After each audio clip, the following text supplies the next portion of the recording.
ஆனாக்கா இப்போ வீட்டில் வச்சிருக்கிறத 1-2 தான். அந்த 1-2 இந்த மாதிரி வெளிநாட்டில் அனுப்பிச்சு விட்டுட்டு அப்புறம் அந்த பெற்றவங்க எங்கே போவோம்னு நினைக்கிறது நியாயம் தானுங்களா? இப்போ அதை பற்றி யோசிக்க ஆரம்பிச்சிட்டாங்க.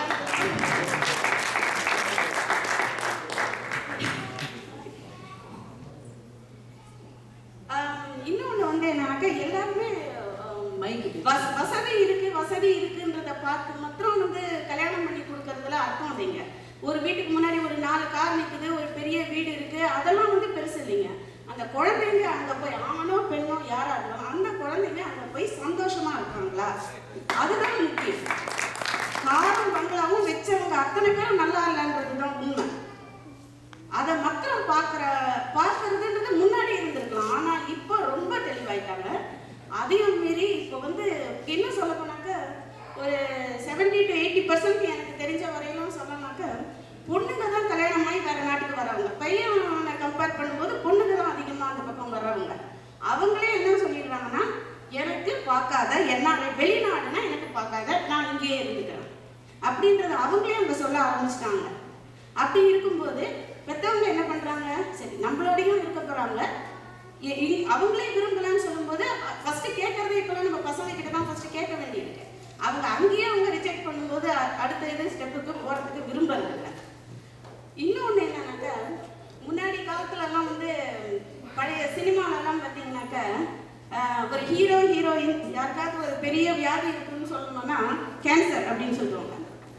அப்புறமா ஒரு சென்ட்ரல் ஸ்டேஷனில் வந்து ஒரு ஹீரோ இறங்குறாருன்னு சொன்னால் சென்ட்ரல் ஸ்டேஷனில் தான் ஃபர்ஸ்ட் காமிப்பாங்க. நடந்து போகும்போது எல்ஐசி பில்டிங்கை ஃபர்ஸ்ட் காமிச்சிருவாங்க. இதெல்லாம் இந்த பழைய காலத்து. அப்புறம் அதே மாதிரி ஒரு பொண்ணு வந்து பணக்கார வீட்டு பொண்ணோ இல்லை சாதாரண வந்து ஒரு பையனை லவ் பண்ணுறாப்பா அப்படின்னு அம்மா அப்பா கிட்ட சொன்னாங்கன்னா அந்த அப்பா சொல்கிற முதல் வார்த்தை, உனக்கு அதெல்லாம் நடக்காது, அமெரிக்காவில் மாப்பிள்ளை பார்த்துக்காங்க, அடுத்த வாரம் கல்யாணம். இதுதான். ஆனால் இப்போ நிலவையில பார்த்தீங்கன்னா அடுத்த வாரம் கல்யாணம் என்ன அமெரிக்காவில் இருக்கிற மாப்பிள்ளை அப்படின்றதெல்லாம் அதெல்லாம் பழைய டைலாக்.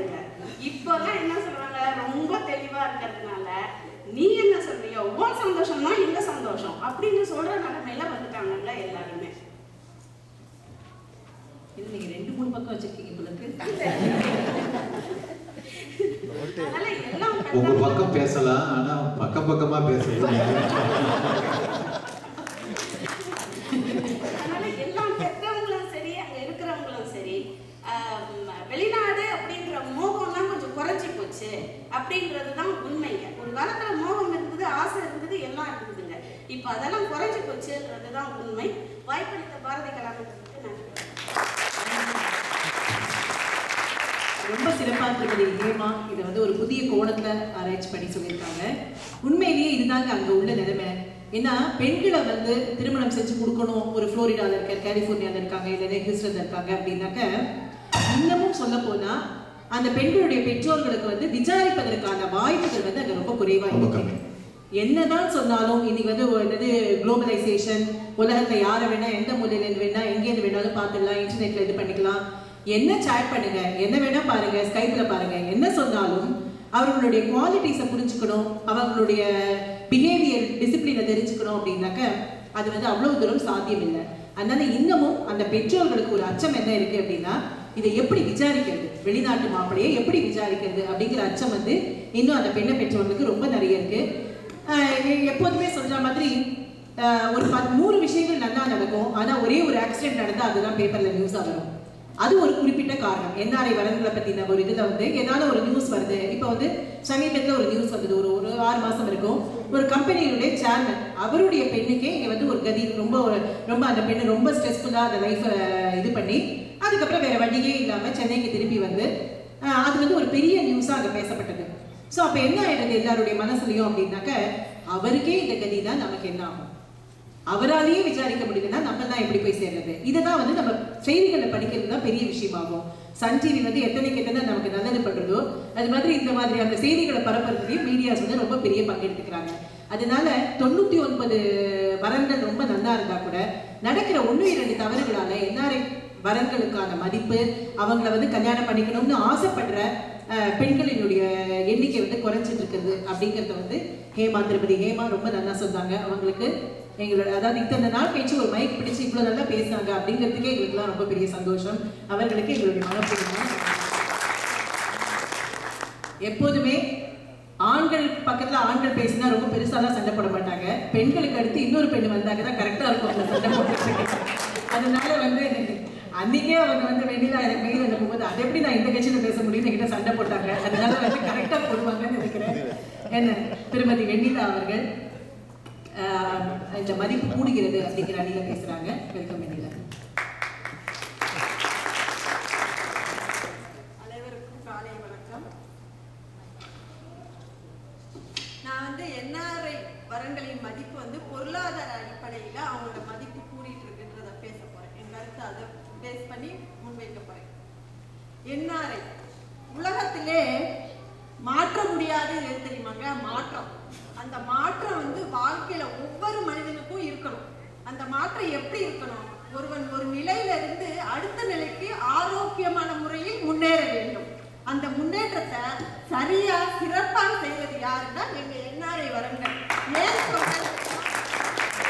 என்ஆர்ஐ வரன்கள் தான் விவேகத்துடன் கூடிய வேகம். அவங்களுக்கு வேகம் மட்டும் கிடையாது, விவேகமும் கூடயே இருக்கு. அந்த இரண்டையும் சரியாக செயல்படுத்துவதால் அவங்களுடைய பொருளாதார நிலைமையை ஒரு நிலையில இருந்து தங்களுடைய வாழ்க்கை தரத்தை கீழே இருந்து மேல கொண்டு போறதுக்கு உதவுறாங்க. திருவள்ளுவர் சொல்லியிருக்காரு, இல்வாழ்க்கை என்ற அதிகாரத்துல ஒரு குறள் சொல்லியிருக்காரு. இல்வாழ்வான் என்பான் இயல்பு உடைய மூவருக்கும் நல்லாட்சி நின்ற துணை. இது எப்படி உங்களுக்கு இது பொருந்தும் நீங்க நினைக்கலாம். ஒருவன் இல்ல தர்மத்தை காத்து ஒருவன் தான் ஈட்டிய செல்வத்தை ஏழை எளியோர் உறவினர் ஆகிய மூவர் செய்கின்ற நற்செயலுக்கு உதவி புரியணும்னு சொல்லியிருக்காரு.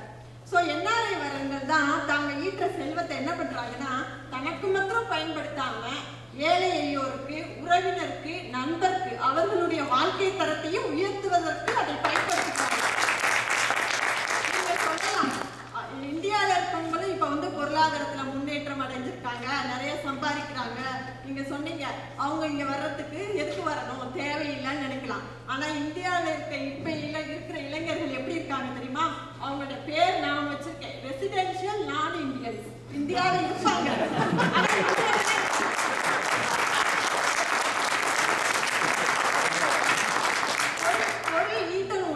வாழ்க்கையில முன்னேற்றம் கொண்டு வரணும். பக்கத்து வீட்டுக்காரனை பார்த்து, சொந்தக்காரங்களை பார்த்து நம்மளும் முன்னேற நினைச்சுக்கிட்டு வேகம் இருக்குங்க. ஆனா விவேகம் இருக்கா? விவேகம் இல்லாத வேகம்னால ஒரு பிரயோஜனமும் கிடையாது. இதனால அவங்களுடைய வாழ்க்கை தரம் எங்க போகுது தெரியுங்களா? மன அழுத்தம், போட்டி, பொறாமை, கடன் சுமை, கடைசியில இல்வாழ்க்கையில் தோல்வி. உதாரணத்துக்கு 2010 கணக்கெடுப்பின்படி மும்பையில 40% திருமணம் விவகாரத்தில் முடிந்துள்ளது. இது யாருக்கா தெரியுமா? அதே மாதிரி பெங்களூர்ல 33%. இதெல்லாம் காரணம் எதனால? விவேகம் இல்லாத வேகத்துடன் பொருளை ஈட்டணும் போறதுனால, வாழ்க்கையில இல்லற தர்மத்தை காக்காததுனால. அதனால என்ஆர்ஐ வரன்கள் இல்லற தர்மத்தையும் பொருளாதாரம் ஈட்டுவதையும் சரிசமமாக ஒரே கண்ணோட்டத்துடன் பார்ப்பதால் அவங்களுடைய மதிப்பு என்றைக்குமே கூட்டிட்டு தான் போகும். இப்படி நல்ல குணங்களை உள்ள என்ஆர்ஐ மாப்பிள்ளை எந்த மாமியாருக்கு வேணாம்னு சொல்றாங்க. அது மட்டுமாங்க, இந்தியாவில இருந்து வர்ற என்ஆர்ஐ வரன்கள் தாங்க கற்ற கல்வி, அறிவு, கலாச்சாரம் மூணையும் இங்க எடுத்துட்டு இங்க உள்ள வசதி வாய்ப்புகளுக்கு ஏத்த மாதிரி சரியான நேரத்தில் முறையாக பயன்படுத்தி முன்னேறுகிறார்கள். அது மாதிரி ஈட்டிய செல்வத்தை எல்லாருக்கும் கொடுத்து வாழ்க்கை தரத்தை உயர்த்துகிறார். இதுக்கு திருவள்ளுவர் சொல்லியிருக்காரு, பொருள் சேர்க்கை அப்படின்னு ஒரு அதிகாரத்துல சொல்லியிருக்காரு. ஒன் பொருள் காய்ப்ப இயற்றியாருக்கு என் பொருள் ஏனை இரண்டும் ஒருங்கு. ஒருவன் இல்ல தான் சேர்த்த செல்வத்தை நிறைய சேர்த்தா, சிறந்த முறையில் செல்வத்தை சேர்த்தா அவனுக்கு அறமும் இன்பமும் எளிதா சேருமா. அதனால பொருள் செல்வம், அறம், இன்பம் இந்த மூன்றையும் ஒரு சேர இணைத்து வைத்திருப்பது என்ஆர்ஐ வரன்கள் தான். இது மட்டுமே செய்யறாங்க. என்ஆர்ஐ வரன்கள் தாங்கள் ஈட்டிய செல்வத்தை இங்க மட்டும் இல்லாம இந்தியாவுல போய் தொழில முதலீடு பண்றாங்க, கல்வி நிறுவனங்கள் அமைக்கிறாங்க, ஹாஸ்பிட்டல் கட்டுறாங்க, அறச்செயலுக்கு காசு கொடுக்கறாங்க, பங்கு சந்தையில் முதலீடு செய்யறாங்க. இதனால இந்தியாவுடைய அந்நிய செலவாணி எங்கேயோ போயிடுச்சு. இந்தியான்னு ஒரு நாடு இருக்கிறத உலகத்துல உள்ள எல்லாரும் திரும்பி பார்க்க வச்சது நம்ம என்ஆர்ஐ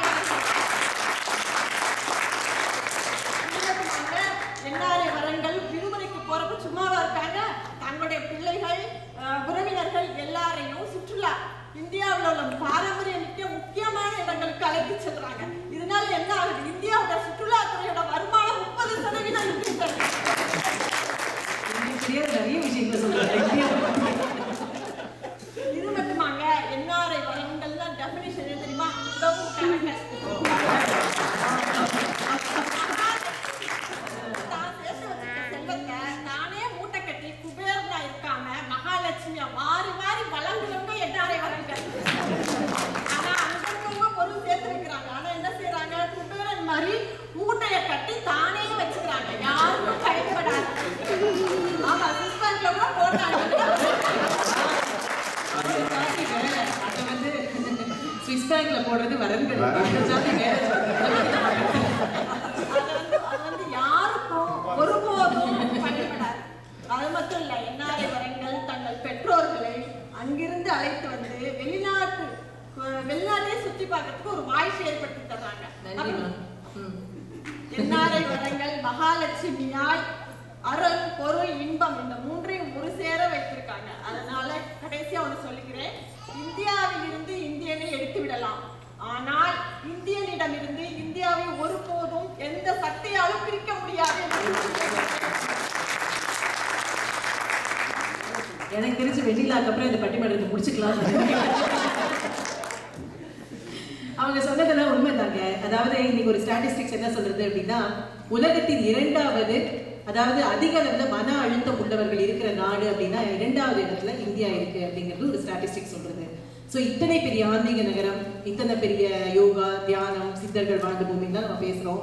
அப்படி இருக்கிற ஊர்ல எதுக்காக மன அழுத்தம் வந்தது அப்படின்னு யோசிச்சு பார்த்தோம்னா, இந்த மாதிரியான அதாவது உங்களோடு போட்டி போட்டுக்கொண்டு அவர்களும் சம்பாதிக்கணும் அப்படின்னு போட்டி போடுறது, இந்த மாதிரி பல விஷயங்கள் வந்து இருக்கு. அதை தான் வெண்ணிலா வந்து கரெக்டான சாக்கிங் எடுத்துட்டு போயிருக்காங்க. அதை தவிர வந்து அவங்க ஒன்று சொன்னாங்க இல்லையா, பெற்றோர்கள் வந்து வேர்ல்டு டிராவலர் ஆயிட்டாங்க அப்படின்னா அது உண்மைதான். நம்ம ஊர்ல பொண்ணை கொடுத்து, உங்க ஊர்ல பொண்ணை கொடுத்துட்டா அந்த அப்பா வந்து அங்க ஆஞ்சநேயர் கோயிலுக்கு கூட 3/4 போட்டு தான் வராரு. ஏன்னா வந்து அவருக்கு வந்து பெண் வந்து அமெரிக்கால இருக்கா, ஸோ அமெரிக்கால மாப்பிள்ள இருக்க அப்படிங்கிறது வந்து ஒரு ப்ரைட் அவங்களுக்கு, ஒரு மிகப்பெரிய இது. இந்த மாதிரி சில விஷயங்கள் டெஃபினட்டா இருக்கதா செய்யுது. இன்னமும் அதெல்லாம் இருக்கு, இல்லைன்னு சொல்ல முடியாது. அந்த பிரஸ்டீஜ் இருக்கு. அவங்க வந்து நிறைய எல்லா ஊர்களுக்கும் டிராவல் பண்றதுக்கு அவங்க வந்து ஒரு சாதாரணமா மதுரையை விட்டு சென்னைக்கு வந்து கூட மாட்டாங்க. ஆனா இன்னைக்கு வந்து வேர்ல்டு டிராவலர் ஆயிடுறாங்க. இதெல்லாம் வந்து என்ஆர்ஐ வரங்கள்னால கிடைத்த மதிப்பு அவர்களுக்கு. அதை வெண்ணிலா ரொம்ப சரியான சாக்கிங் எடுத்துட்டு போயிருக்காங்க. அடுத்து தொடர்ந்து திரு கணேஷ் ராஜாமணி அவங்க பேச வராங்க. அவங்க பாடின போது ரொம்ப நல்லா இருந்தது, பேசுறது அதை விட நல்லா இருக்கும்னு நினைக்கிறேன். கணேஷ் ராஜாமணி. நன்றி. அனைவருக்கும் காலை வணக்கம். இன்றைய சூழ்நிலையில் என்ஆர்ஐயோட மதிப்பு கூடியிருக்கா குறைஞ்சிருக்கா? எதிரணி தலைவர் சொன்னாரு, என்னுடைய அணி தலைவருக்கு டாபிக்கே தெரியாம பேசினாங்க அப்படின்னு. அதை நான் வன்மையா கண்டிக்கிறேன். அதான் இன்றைய சூழ்நிலையில் கம்மியா தான் இருக்கு. அதுக்கு நிறைய உதாரணங்கள் சொல்லலாம். ஏன்னா அவங்க சொல்றாரு, அவரு இந்த மாதிரி கிராமத்துல இருந்து போய் கேட்டீங்கன்னா பொண்ணு வந்து என்ஆர்ஐ மாப்பிள்ளை வந்து என்ஆர்ஐ மாப்பிள்ளையா கேட்கறாங்க. அது அறியாமை. ஏன்னா அவங்களுக்கு தெரியல, கிராமத்துக்காரங்களுக்கு இங்க என்ன நடக்குதுன்னு தெரியல. நிறைய வித்தியாசம் இருக்கு. சந்தர்ப்ப சூழ்நிலையால ஒரு மனிதன் தன் மன விருப்பத்தோட நல்லவனாகவும் கெட்டவனாகவும் மாறுகிறான். ஓகே, நம்ம ஊர்ல பொறுத்தளவு அவனை நல்லவனா அரவணைச்சு கொண்டு போறதுக்கு உறவினர்கள் இருக்காங்க, அப்பா அம்மா இருக்காங்க, உறவினர்கள் இருக்காங்க, சகோதரர் இருக்காங்க, சகோதரி இருக்காங்க, நண்பர்கள் இருக்காங்க. என்ஆர்ஐ வந்ததுக்கு அப்புறம் இங்க வந்து எத்தனையோ பேர் ஃபர்ஸ்ட் வாழ்க்கையை ஆரம்பிக்கும் போது தனியா தான் ஆரம்பிக்கிறாங்க. அந்த தனியா ஆரம்பிக்கிற சூழ்நிலையில மன அழுத்தம் இருக்கு. அங்க போட்டி இல்லை, பொறாம இல்லை, ஆனா மன அழுத்தம் இருக்கு. ஏன்னா வெளியில சொல்லிக்க முடியல, ஜாப் லாஸ், வேலையே இல்லையா, வெளிநாட்டுல போய் இந்தியாவில போய்